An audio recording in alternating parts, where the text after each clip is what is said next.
Okay, well, welcome. This is Wildfire Awareness Week, and this is a week where we want to bring attention to the public to get prepared, to be prepared or for the upcoming fire season.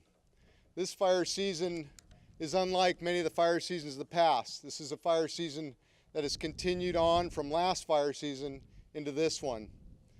Our firefighters have been in the ready, in action all through the winter, and we expect that they'll be in action this fire season, potentially like no other. I'd like to introduce a few folks that are here today with us, and I'm going to ask them to just simply raise their hands when I introduce them. We're fortunate today to have a representative from Assemblyman Isajian's office, Sierra Cadena. We have a representative from Congresswoman Lois Capps' office, Greg Haas. Today with us from County Administration, representing the County Office of Emergency Services, is Ron Alsop. We have folks from other agencies. The Red Cross is here. We have Andy Bankson. We have folks from all the local fire departments here, as you can see. And in a few minutes, you're going to hear from Chief Kurt Stone on Ready, Set, Go. But I'm glad to have all of my partners here, as they are with me every day in taking care of our emergencies. And with that, I'd like to now invite Chief Pimlott to come up and give some information about the readiness of our state.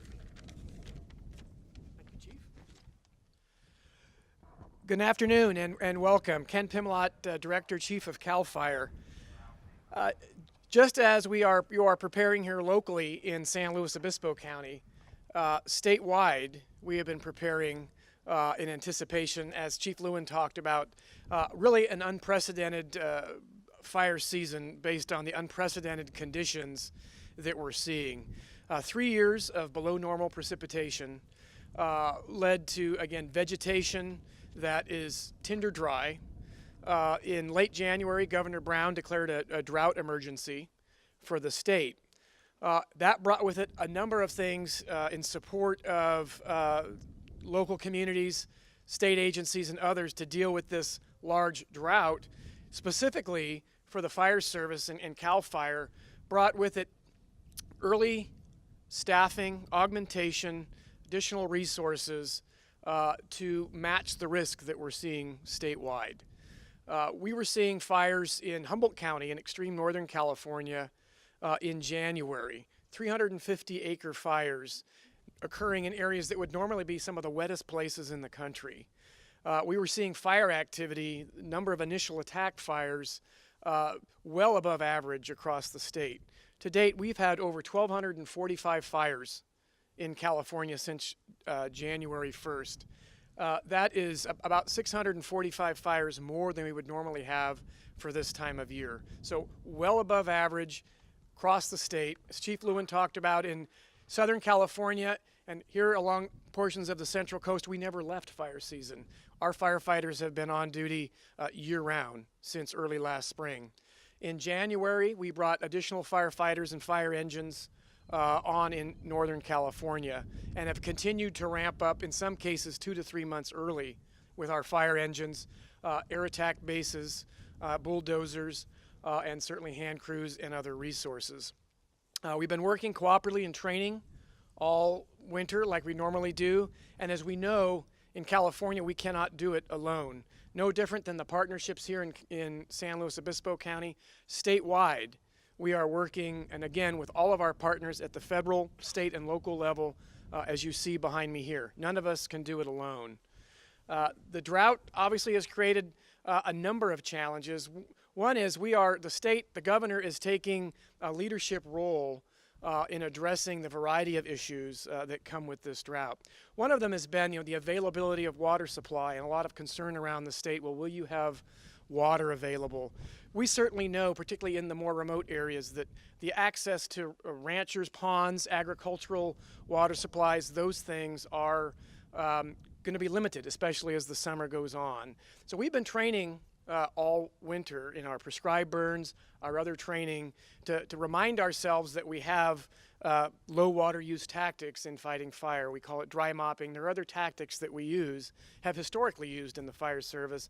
This has been a great opportunity to remind ourselves how to do some of those things. It's also been in the fire service, we are very proud of keeping our apparatus clean and maintained because it presents to the public that we are professional. It's a challenge for firefighters to have to not use the kinds of water that we were using before, but I can tell you this unit, this county has been a model for demonstrating how, again, little use of water but still maintaining apparatus. So as you walk around the apparatus today, and I know Chief Lewin will probably talk more, you will see that maybe the apparatus isn't exactly as clean in the standards that we would like to see, but it's more important to save the water because we know we're going to need it much later in the summer. You're going to hear presentations again about prevention and preparation and ready, set, go. So what I really want to emphasize to everybody is we've talked about all the resources that CAL FIRE and our cooperators are bringing to bear. We're ready to match the threat we see this year. Now we need the public to be ready. And simply go to our website, Ready for Wildfire. It gives you everything that you need to prepare, not only for a wildfire, but any disaster here in California. Also understand that 95% of fires in this state are started by people. That means that 95% of fires can be prevented. So it's the public's goal to do everything that you need to do, your defensible space, all of that, to give the firefighters a fighting chance to be prepared. And remember, you'll also see our campaign on that website. It's a national campaign, One Less Spark, One Less Wildfire. Remember, every fire starts from a spark, and if we prevent that one spark, we've prevented one wildfire. So with that, I'd like to turn it over to Chief Shauna Lagarza, the Director of Fire and Aviation Management for the Forest Service here in California. Thank you, Chief Penlot, and thank you to everybody for being a part of the Wildfire Awareness Week this week throughout California. It's a really important week that we get the message out to not just the federal agencies, state and local agencies, but to all of the public that this could be potentially one of the busiest fire seasons we've had. You know, the fire season hasn't really ended. It started pretty early in 2013, and we were busy down south on the Andes, and we kind of came around through the summer months and then into the fall, and we continued through the entire winter, every single agency responding to fires throughout the winter months, which is very unusual. And so when I think about some of that stuff, I think about a little bit of self-leadership and making sure that we take care of ourselves as we move through a busy fire season. Everybody just talking to the different engines and tanker pilots and heli-tac folks around that they're very busy. So we need to take care of ourselves as firefighters, but we also need the help from the public, like Chief Penlot said. You know, be prepared now, ahead of time. Go to the websites that are out there, gather the information that you need, and get your house as defendable as you can. And if you're going into the forest, making sure you look at the One Less Spark, One Less Wildfire campaign. Learn about hooking up your boat so your chains aren't dragging and causing fires alongside the roadway. And be a leader as a public citizen. Take responsibility for where you live and with your neighbors, and conserve water and be prepared. We need your help for that. So, and thank you to CAL FIRE for inviting the Forest Service to be a part of this for the week. Thank you. I'll turn it over to Chief Kurt Stone. Good afternoon. I was asked from local government to speak to at this press conference, and what we're asking the public to do and to remind the public is that when smoke is seen on the hills and the horizon, it's too late to prepare. We're encouraging people to embrace what the California fire chiefs have embraced, and we have locally here in this county the Ready, Set, Go program. And in the Ready, Set, Go program, there's brochures like this that are available at every fire station and available online. And the Ready, Set, Go brochure basically helps you plan for in advance. Now is the time to start planning for the summer's fire season, preparing your home, preparing your family, and then in the event of a fire, to be set and make the determination to leave, and to leave your house in a secure manner as outlined in Ready, Set, Go, and then to evacuate. And we encourage people, we get asked frequently, one of my fire captains was on the radio yesterday and was asked when they should evacuate. We try to encourage people that you should evacuate when you feel threatened, and you should evacuate early And it's much easier to come back in a non-hostile situation or a non-fire situation rather than waiting to the last minute and being asked to leave. And so we urge the public to follow Ready, Set, Go. For those that are available and are willing to come tonight at Atascadero Fire Department at our Atascadero Lake Pavilion, the fire department's hosting a wildland fire workshop, and it's a drop-in anytime after 6:30 to 8 o'clock at night. Public can drop in, have conversations with fire personnel.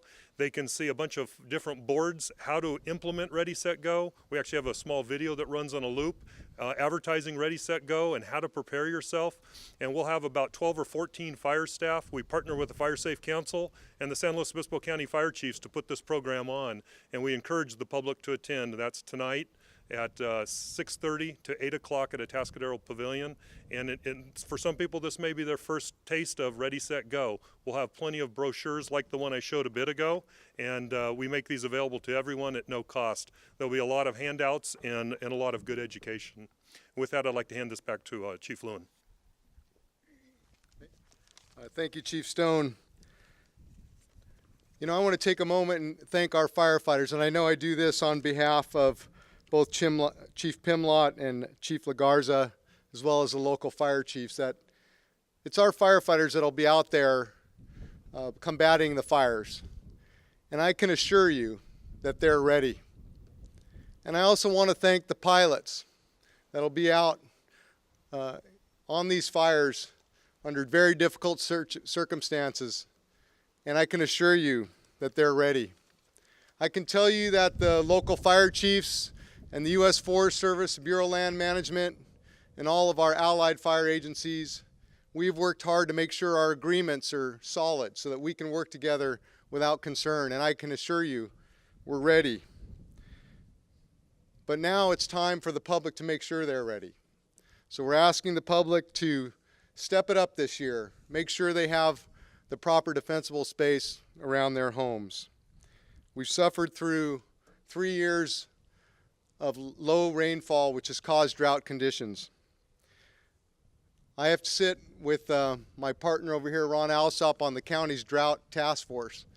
And we're trying to make sure that when we have fires, that we not only are combating the fire, but we're also taking concern to make sure that we're not using valuable water that our folks need for their domestic use. Because water is not just important for drinking, it's also important to fight fire. We need to make sure these communities are prepared. So we're striving for that as well. And we do that internally with making sure our stations are conserving water, but we're also doing that to make sure we're prepared in the event of a wildfire. We're going to have a few moments after this press conference to let you go and look at our aircraft, talk to our firefighters and pilots, go inside our airplanes. We encourage you to do so.